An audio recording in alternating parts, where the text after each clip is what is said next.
साथियों नमस्कार। साथियों, राहुल गांधी अभी यूएस में हैं और यूएस में हमेशा की तरह भारत की बुराई कर रहे हैं, भारत की डेमोक्रेसी को खतरे में बता रहे हैं, भारत के इलेक्शन कमीशन को कॉम्प्रोमाइज्ड बता रहे हैं, भारत में ईवीएम हैक बता रहे हैं और न जाने कितनी संस्थाओं पर सवाल उठा रहे हैं। इनका कहना यह है कि महाराष्ट्र इलेक्शन हमको हरवाया गया है, हम हारे नहीं हैं, वहां पर ईवीएम को हैक किया गया और साथ में जो इलेक्शन कमीशन है उसने भी घपलेबाजी करी है।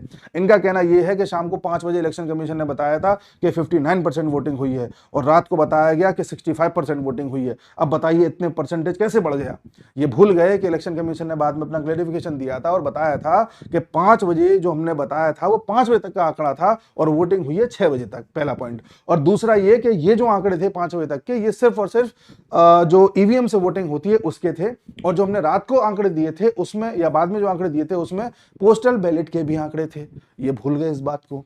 दूसरी बात, अगर ये क्रॉस वेरीफाई करना भी चाहें तो जब भी हम वोट डालने जाते हैं तो एक फॉर्म होता है, उसमें हम साइन करते हैं, उसके बाद जाकर के हम वोट डालते हैं। तो वोट की काउंटिंग अलग होती है, फॉर्म के जो साइन होते हैं उससे भी क्रॉस चेकिंग हो जाती है। और ये जो फॉर्म पे पूरे साइनिंग वाइनिंग सारा कुछ होता है, इसमें सभी दलों के जो नेता हैं या सभी दलों के जो वहां पे लोग होते हैं वो उनकी निगरानी में सब कुछ होता है। तो क्रॉस वेरीफाई करना चाहें तो फॉर्म 17C से कर सकते हैं, दिक्कत क्या है।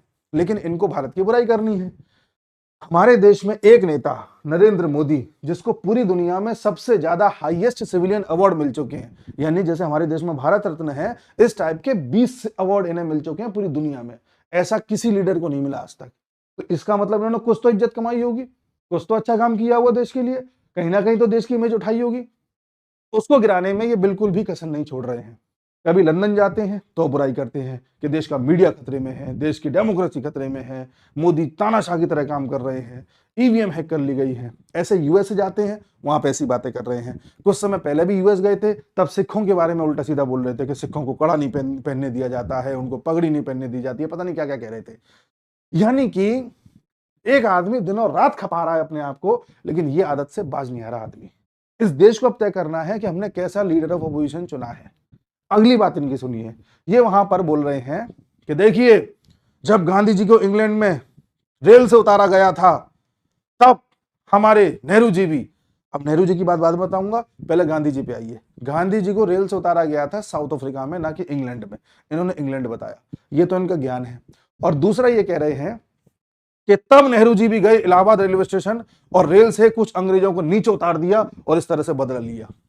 पहली बात तो ये जो कांड है नेहरू जी का, ये कहीं भी दर्ज नहीं है, ये पता नहीं अपने मन से कैसे बोल रहे हैं। और दूसरी बात, ये जो गांधी जी के साथ घटना हुई थी ये 1893 में हुई थी और नेहरू जी का जन्म हुआ था 1889 में। अब इनके अकॉर्डिंग जब नेहरू जी उस समय गए थे इलाहाबाद में तो वो 4 साल के थे। तो अब 4 साल के नेहरू जी इलाहाबाद रेलवे स्टेशन जा रहे हैं, ब्रिटिशर्स को पकड़ रहे हैं और उन्हें रेल से बाहर कर रहे हैं। इस तरह की इन्होंने बात बताई है। कौन विश्वास करेगा? बताइए किस तरह का नेता हमने चुना है। आगे बढ़िए। जब ये कोई इलेक्शन जीत जाते हैं किसी स्टेट में, तब तो सब सही चल रहा होता है, सारी ईवीएम सही होती है, सारा कुछ ठीक होता है। जब पिछले साल इनकी 99 सीट आ गई थी और ये ऐसे विक्ट्री का साइन बनाते हुए उनका पूरा परिवार फोटो खिंचा रहा था, तब सब कुछ बड़ा अच्छा हो रहा था। अब एकदम से सब हैक हो गया। इस पर सवाल उठता है। साथियों, आपने गौर किया होगा, ये जो डिक्टेटर, कॉन्स्टिट्यूशन खतरे में है, आरक्षण खतरे में है और डेमोक्रेसी खतरे में है, ये जो कुछ डायलॉग्स हैं ये पिछले साल से कुछ ज्यादा चल रहे हैं। ये पहले भारत के लिए चलाए गए, फिर बांग्लादेश के लिए चलाए गए, और बांग्लादेश में क्या हुआ आपसे छुपा नहीं है। फिर ट्रम्प के खिलाफ चलाए गए यूएस में, वो कमला हैरिस लगातार इस तरह के बयान कर रही थी।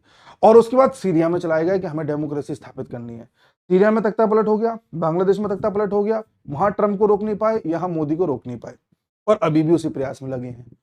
दूसरी चीज पर ध्यान दीजिए कि लगातार जहां महाकुंभ के जरिए, बांग्लादेश में हो रही घटनाओं के जरिए तथा अन्य प्रयासों से मोदी जी और योगी जी हिंदुओं को एक करने में लगे हुए हैं, वहीं ये आदमी लगातार जाति जाति जाति जाति करके इंसान के अंदर ये डाल देना चाहता है कि तुम पंडित हो, तुम यादव हो, तुम फलाना हो, तुम ठिकाना हो। यानी कि आपके बगल में आपका दोस्त बैठा है तो आपको ये पहले ध्यान आएगा कि इसकी जाति ये है, मेरी जाति ये है। क्या चाहते हैं ये समझ में नहीं आ रहा। ये क्या इनकी मानसिकता है। इस देश में मुसलमानों को एक तरफ आप सारे अधिकार देते चले गए, उनके लिए आपने अलग कानून बना दिए, वो 10 शादी करना चाहें कर लें, डाइवोर्स के बाद एलिमनी देना चाहें ना देना चाहें कोई दिक्कत नहीं है। उनके लिए वक्फ बोर्ड ले आए, किसी भी जमीन पे हाथ रख दें वो उनकी हो जाए। उनके लिए आपने जो है पहले आपने कोशिश करी थी कम्युनल वायलेंस बिल लेकर के आए, उनको खुश करने के लिए आप हिंदू टेररिज्म या आरएसएस का टेररिज्म जैसा वर्ड लेकर के आए, उनको खुश करने के लिए आपने पाकिस्तान पर कार्रवाई नहीं करी। वो सब आपका सब सही चल रहा था क्योंकि आपको वोट बैंक चाहिए था, और हिंदुओं को आप लगातार तोड़ने की कोशिश करते चले आए। समझ में नहीं आता। उसी प्रकार से राहुल गांधी कभी भी चाइना की बुराई करते नजर नहीं आएंगे। जब चाइना लद्दाख में आकर के एग्रेशन दिखा रहा था, तब यही राहुल गांधी लगातार क्या बोलते थे, मोदी डर गया, मोदी डर गया, मोदी डर गया। लेकिन जब चाइना पीछे हट गया और जहां था वहीं पहुंच गया, तब क्या इन्होंने एक बार भी ये बोला कि देखो चीन डर गया? नहीं बोला होगा। ये चाइना जाकर के ये और इनकी माताजी एंटोनियो माइनो जो एमओयू साइन करके आए थे, उसके बारे में कभी बताया कि वो एमओयू क्या था, उसमें क्या लिखा था, किस तरह की बातें, किस तरह की डील इन्होंने चाइना से करी है?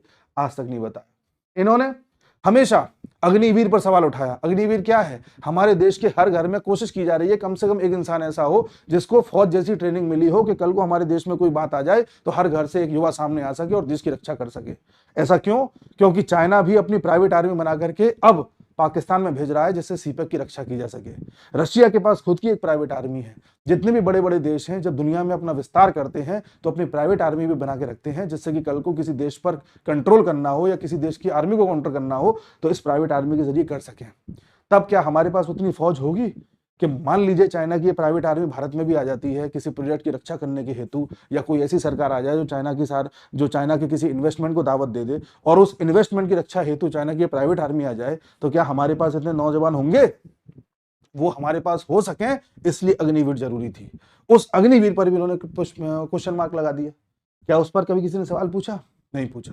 उसी प्रकार से चाइना दुनिया के कई जगहों पर पोर्ट्स लेना चाह रहा था, जैसे हम्बनटोटा पोर्ट पर इन्होंने कब्जा किया, तो श्रीलंका में ये करने में सफल रहे। केन्या में चाइना को पोर्ट मिलने वाला था जो बाद में अडानी को मिल गया, अडानी ने नीलामी में जीत लिया। हालांकि बाद में केन्या में कुछ लोग सड़कों पे आ गए, उसमें फिर विवाद छिड़ गया, वो एक अलग बात है। लेकिन अडानी का विरोध किया। क्यों? क्योंकि अडानी ने कई पोर्ट्स की बिडिंग में चाइना को पछाड़ दिया था। उसी प्रकार से रफाल पे आइए आप। रफाल हमारे पास अब तक का सबसे आधुनिक एयरक्राफ्ट है 4.5 जनरेशन का। जब हमने उसकी डील करी तो इन्होंने क्या बोला? रफाल में घोटाला किया है, रफाल घोटाला, चौकीदार चोर है, चौकीदार चोर है। जबकि उसके बारे में फ्रांस ने भी बोल दिया था कि ऐसा कुछ नहीं हुआ, भारत की सुप्रीम कोर्ट ने भी बोल दिया था ऐसा कुछ नहीं हुआ, लेकिन इन्होंने ऐसा बोला। यानी कि हर चीज में डाउट क्रिएट करो। ऐसे ही आप देखिए, भारत ने एयर स्ट्राइक करी, भारत ने सर्जिकल स्ट्राइक करी, इन्होंने उस पर भी क्वेश्चन मार्क लगाए। क्या कोई भी भारत का ऐसा स्टेप है जिससे भारत की साख बढ़ रही हो और ये क्वेश्चन मार्क ना लगाएं? आप बताइए, किस तरह का देश बनाना चाहते हैं, ये कहां ले जाना चाहते हैं देश को, समझ में नहीं आता।